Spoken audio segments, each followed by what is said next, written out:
You're listening to the 5-Star Living Show, reminding you to laugh more and love more while taking care of your mind, body, and soul. And now, here's your host.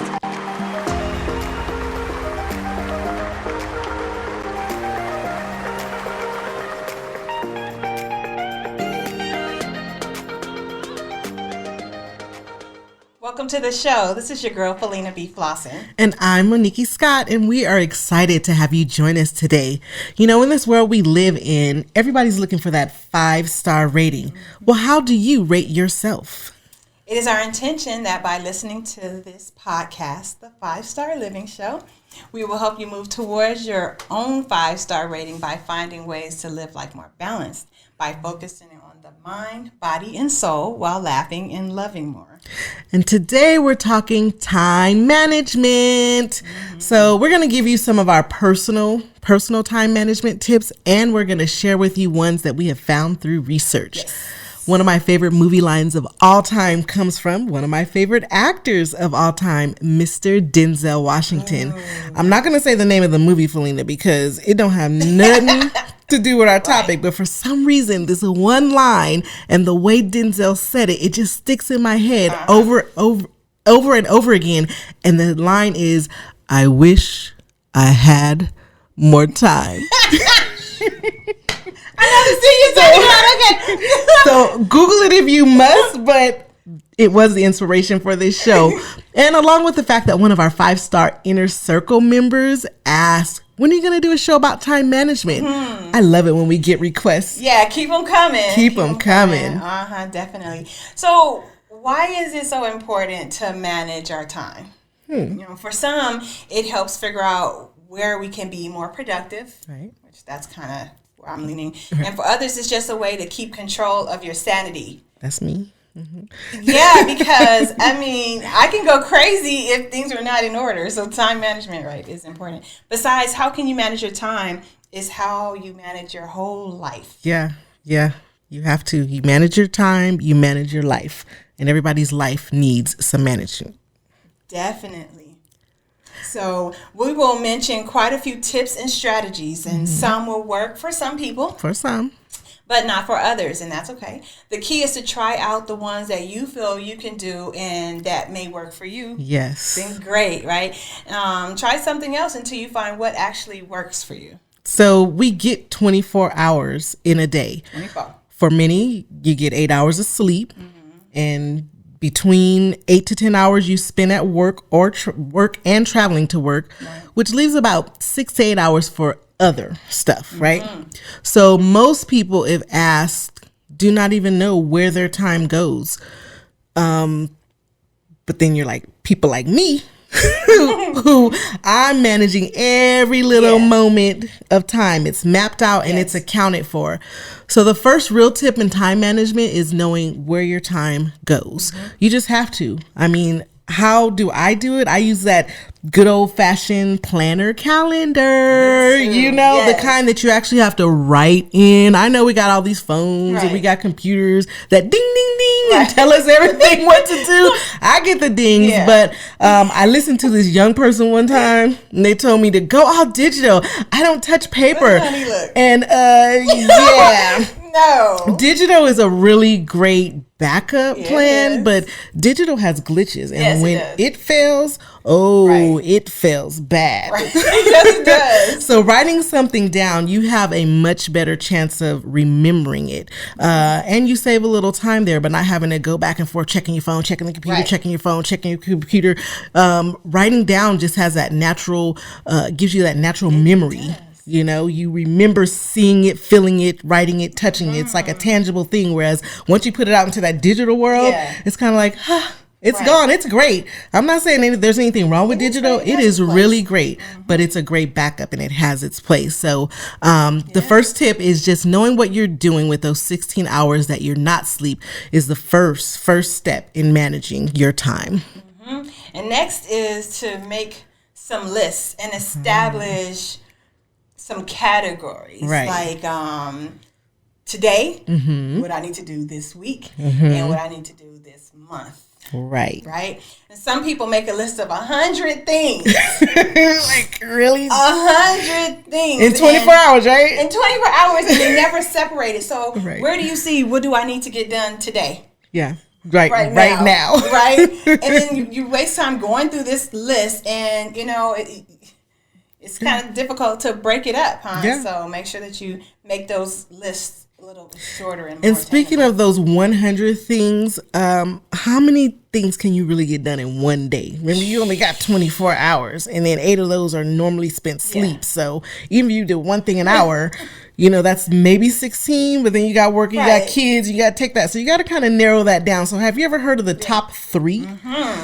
I don't know who came up with it or where it came from, but I had a friend who told me about it, and it's, you know, you take your list of 100, if you still have it in that list, and you select the 3 must-dos for the day. And you put those to the top, and then everything else kind of comes down below that. And then at the end of the week, you have at least like 15 things done. Beautiful. So, and nothing feels better than crossing something off the list, right? Indeed. And you get to celebrate that, hey, I actually got something done today. And that's the great feeling. That's a great feeling. So, top 3, break up the list. Know where your time is going. What else we got? And another is to declutter. You know, there's so much time that's wasted in the clutter for several reasons. Okay. You have to spend a lot of time looking for something that should have been easy to find. Right? You're looking at the same old piece of paper, right? Over and over again, because you haven't decided whether it matters or not. So it's like, am I going to file it? Am I going to trash it? It needs to go somewhere. So just, you know, it's time consuming. It really is. So, you know, handle that same piece of paper over again. Figure out where that paper is going to go. Where is it going? You know, and then clutter also causes stress. Because that same old piece of paper, it causes stress. So probably you in your sleep dreaming about it. Paper. Right. What am I going to do with it? So, and you know, it's really being disorganized. So if you take the time out to get things in order, then, you know, it'll help you manage your time much better. And that whole disorganization and clutter can lead to sick time, right? It can make you literally sick, which can lead to downtime, which means you're going to lose some time. And this is about time management and gaining more time. So I like that. Thanks, Felina. Declutter. That's a very, very good one. Next on the list is social media. Social media should be time scheduled on your calendar. We all say it, but we don't do it. You know, it's that one little ding. Right. It's that one ding, and you're looking, trying to figure it out. Yeah. But unless it's a part of your career or the way you make your money, social media cannot be a priority. We all know how easy it is to get lost in them funny memes, them cute little kid photos, and the news that has nothing to do with us. Fake news. Yeah. So, okay. Somebody died that we don't even know across the country that got nothing to do with us. Right. We get lost. One video turns into 2 videos, and then an hour later, you still scrolling. And guess what you done on your to-do list? Nothing is getting done. So schedule your social media time at a specific time of the day and give yourself a social media limit, like 20 minutes at that time. Yeah. And have a ding. Make a ding that goes off so that you're done. You know, there's another point that was mentioned, which I have a difficult time with, because I always thought it was a great thing to be a multitasker. But it's a skill. It's a skill. Definitely a skill. But it appears that you may feel like you're getting so much done, but in reality, you may be slowing down the progress of something that could have been or needed to be done much sooner. So it's also exhausting, and it'll get you tired faster. A lot faster. And you need a break sooner. So the time that your brain spends readjusting to do something else can actually cause you to lose time rather than gain it. So be mindful in your multitasking. There's, like you said, a place for it. Yeah, and it's a skill. It is a great skill to have, but you can't do it all the time. Yeah. Yeah. I'm working on it. Another great one is to make your to-do list for tomorrow today. Yeah. You know, your day winds down. Schedule that time to complete your to-do list for the next day. Yeah. This will make you feel a lot better when you wake up the next day and you're starting your work day and you already have your list of to-dos. It keeps that momentum going. Yes, you wake up and you're on go, and then now you don't have to stop and look at this list of 100 and slow down. Yeah. You actually get to keep going and start crossing some things off and start executing. So you're feeling real good first thing in the morning. Yeah. So yeah, like that. make your to-do list for tomorrow today. Yeah. Okay. Yeah. Another tip, which I love, is say no more. Ooh. And say it with a smile. With a smile. You know, if you know you don't have an opening in your calendar, right? But your people, they're having a get together. You know, you have to take the time and see if that's even going to affect your schedule in the coming days, and be okay with saying no. I mean, get-togethers are important because you need to be able to socialize with people. But you know, there's a time and a place, and the great part is that you get to decide. Yes. So when you start managing your time right, you'll immediately know when you can say yes or when it's best to say no. In my house, they probably think I'm the queen of no. They're like, can you say yes more often? No. That would be a no. As a matter of fact, I cannot. That would be a no. That would be a no. So in just a few moments, we're going to answer some questions from our 5-star supporters. But first, make sure you like us on Facebook at 5-Star Living Show. And remember to subscribe on YouTube. Yay! So one of our first questions is, I'm a new small business owner and there are always so many things to do in a day. I need to know, how can I be more productive? So besides the things that we've already talked about, making your list of priorities, noting your top 3 of the day, I suggest that you would do the hardest task first.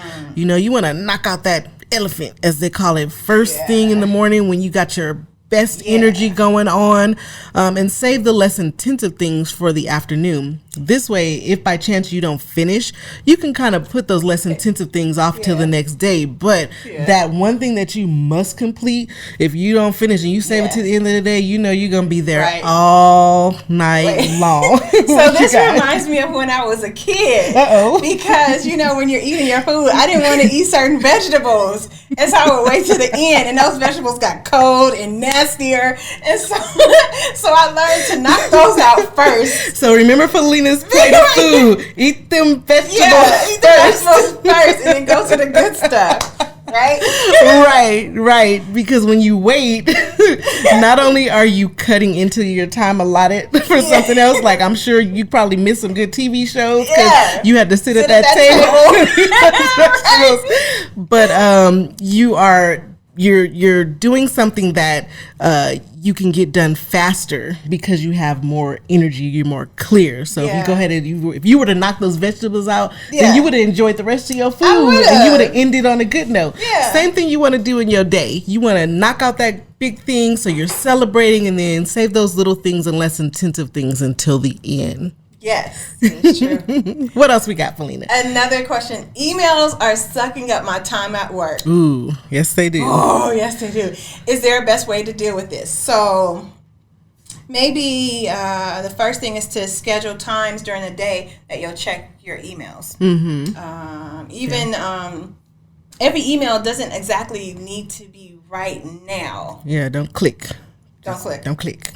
Or reply. Don't do anything. So create a filter of or a folder labeling what is not the important ones. Yeah, you can always go back to it later if you have to, but exactly. Send it away. Send it away. I'll be back. Put in the I'll be back folder. There you go. I like that. And then the ones that do need action, either do the action right away. Yeah.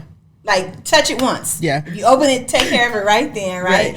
Or add them to where they can fit in on your to-do list. Right. And then most importantly, you know, if it is possible, don't check your emails all throughout the day. That's so important. And they're saying, actually, don't check it more than 3 times a day. 3 times a day. And that'll cut down on, time spent. Yeah, because how many times are you, as soon as the email pops up, ding, ding, right. There's some dings. I think this is the ding show, huh? How many minutes? Ding. Remember the gong show? Yeah, the gong. Ding. It's like our brains are so wired to respond to every little ding all the time. It's like a dog. Yeah. Don't do it. So coming up, we're about to share some very valuable tips about how you could start living more 5-star with some time management hacks. Yes, but make sure you like us on Facebook at 5-Star Living Show. Doo-doo. We want to hear from you. Give us some more feedback. What do you want to learn more about when it comes to your mind, body, and soul while loving more and laughing more? So let's talk about a few ways where we can live more 5-star by how we manage our time. Management hacks. Yep, we got some time management hacks. So we did the research, and here's some things we found. The first thing is get your sleep. Yes. 8 hours is the goal. Ooh. A good night's rest is the start to having a more productive day, because when you wake up feeling nice and rested, then you can definitely get more done. You're like a superhero. That's right. And then focus on one thing at a time and finish it. Touch it once, be done. Yes, and stay focused. Yes. Next, don't procrastinate. Just get it done. If you can get it done early, this will save you stress and time. You don't have to wait because you have a deadline next week. If you got time in your schedule, go ahead and get it done. It saves you that stress. It saves you that time. And then make it a habit. If there's something that you do every day, stop thinking of it as a task, but rather a habit, and make it routine by scheduling it as at the same time every day. Each day. And remember to leave buffer time, that room in between those appointments and those scheduled tasks on your schedule, so that when little things come up, it doesn't totally knock you off track and have you saying my favorite Denzel Washington line, I wish I had more time. You think Denzel might see this one day and give us a like? So call me Denzel. Hi Denzel. We missed you. Oh my goodness. Okay, back on track. Yes. Last but not least, schedule some fun time. Yay! Why? Because it boosts your creativity and energizes you. All work and no play can be draining, and when you are drained, you're too tired to finish anything anyway. So have fun. Yes, have fun. Oh, look, that's like our time. Did you hear the ding? I heard it. Ding. Ding. Well, we want to thank you for listening to us and joining us on this 5-star day. Yes. We believe in you, and we believe that you can start to have a more 5-star life starting right now. Yes, and we know that you could have been anywhere, but you chose to be right here with us. And so for that, we thank you. And we look forward to seeing you on Facebook at 5-Star Living Show and joining the 5-Star Living Inner Circle, because we want you to laugh more and love more while taking care of your mind, body, and soul. Yes, so do us a favor, on purpose, make it a point to have a 5-star day. The 5-Star Living Show is sponsored in part by MVPphotographer.com, and special thanks goes out to our super producer, Mr. Dana Scott. We'll see you next time. Bye-bye. Thank you for listening to the 5-Star Living Show. Take care of your mind, body, and soul. And remember, love more and laugh more.